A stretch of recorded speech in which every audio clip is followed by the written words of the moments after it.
Okay, jamen goddag. Det er mig her, Tropy. Jeg er her for at prøve at lave en guide til jer, som ikke har fået Twitch Prime endnu. Så den er lidt godt om, hvordan I får knyttet jeres Amazon-account til jeres Twitch. På den måde kan I så få Twitch Prime. Det er en af mine første videoer, jeg overhovedet laver. Så I må lige bære med mig med, at der er måske lidt dårlig kvalitet, der er ikke så god redigering.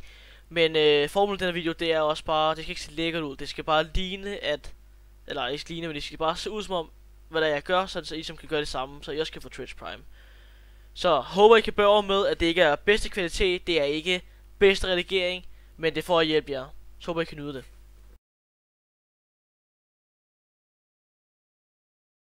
Det jeg har gjort her, det er, at jeg har lavet en ny account, som hedder Mr. Minimaster. Jeg har skrevet min egen chat. Her er Tropy. På Twitch. Jeg vil gerne knytte min Amazon account. Det jeg gør, det er at jeg har min Amazon account i mit andet vindue her. Når I logger ind på Amazon, så ser den under sådan her ud. I går op i højre hjørne og klikker account. Kom på jeres ligesom indstillingsside. I går ned i jeres adresser, dansk, nice. Så kommer I over på sådan et her vindue her. Det vil være blank for jer. I skal kopiere det der står her med street navn, city og state og region. Det er meget vigtigt, at I kun skriver PA og ikke PA state US eller sådan noget der ligner det. Kun PA. Zip code, det er postnummer, det er 18301.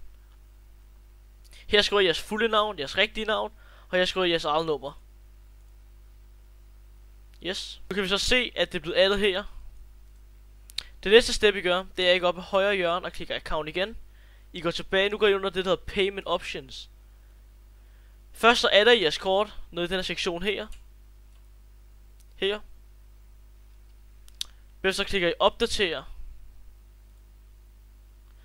Når I går på den her side, så har I så en payment metode her. Og så skulle det meget gerne være opdateret.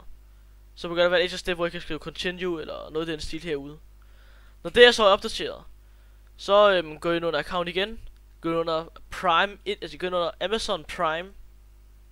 Her. Så der ser min side ud. Jeg har Prime memberskab. Det kan man også få gratis 30 dage. Så hvis I ikke har det, så nede i beskrivelsen ligger der et link til hvordan I får det gratis. Men sådan der ser det ud. Jeg kan lige continue, sådan så jeg får mit Prime. Sådan der ser det ud, når jeg har Prime. Der kan I så se, at mit Prime er aktiveret, og det hele virker. Nu burde det for hele faktisk være good to go. Vi går under Twitch. Vi går under her. Og på kronen. Kunne du så finde Fortnite. Start din gratis prøveperiode. Det prøver vi.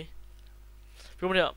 Det er et meget vigtigt step med, at I husker at skifte jeres land til United States. Nu hvor vi har ændret vores adresser. Vi klikker på Twitch Prime. Den loader. Link Twitch account. Det vil vi gerne. Så det er det. Jeg har Twitch Prime nu. Vi går ind og ser lootet. Det ser spicy ud. Vi prøver lige at gå ind under min chatten igen her. Her, vi skriver i chatten. Jeg har sgu Twitch Prime.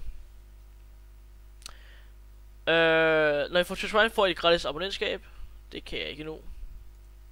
Super. Nå, vi går ind under kronen igen. Indløs loot. Jeg har allerede linket til min egen Twitch account. Men her vil der så stå, at I kommer ind på et link, hvor I kommer ind på Epic Games hjemmeside. Epic Games Fortnite. Det her link vil også være i beskrivelsen, hvis ikke I kan finde det. I scroller lidt længere ned. I finder How Twitch Prime. Have Twitch Prime. Engelsk af mig. Easy. Find my account. Og på den måde vil jeg så kunne gå videre step by step.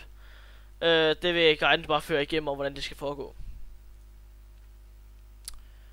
Slutningen på det hele, der skal I så gå ind under jeres, når I har fået jeres skins. Den vil sige, at I har fået skins, så skal I lukke spillet og åbne det igen. Så vil det gerne være ind under jeres skins. Udover det, så går I så ind under jeres Amazon account, for det vi vil jo heller ikke betale for det her. Det vil være rimelig dumt. Så derfor går vi ind under Prime igen. Vi scroller ned i bunden. Vi klikker End Trial and Benefits. Her skal vi vil gerne slutte benefits, og vi vil også gerne slutte medlemskabet. Måden du kan tjekke på, om det her det virker, at du har fået sluttet det hele, du går ud venstre side, så ser du Next Payment. For mig er det den 31. marts 2018. Og for nogen vil det så stå noget andet selvfølgelig. Men der vil så stå, at dit kort ikke vil blive... der vil blive ikke taget penge fra mit kort, og mit medlemskab vil blive sagt op. Så let er det. Jeg vil selvfølgelig lægge adressen nede i beskrivelsen, sådan så folk kan se den. Og ellers så håber jeg, at kræfterne bare I får en super god dag. Og håber I kan lide det.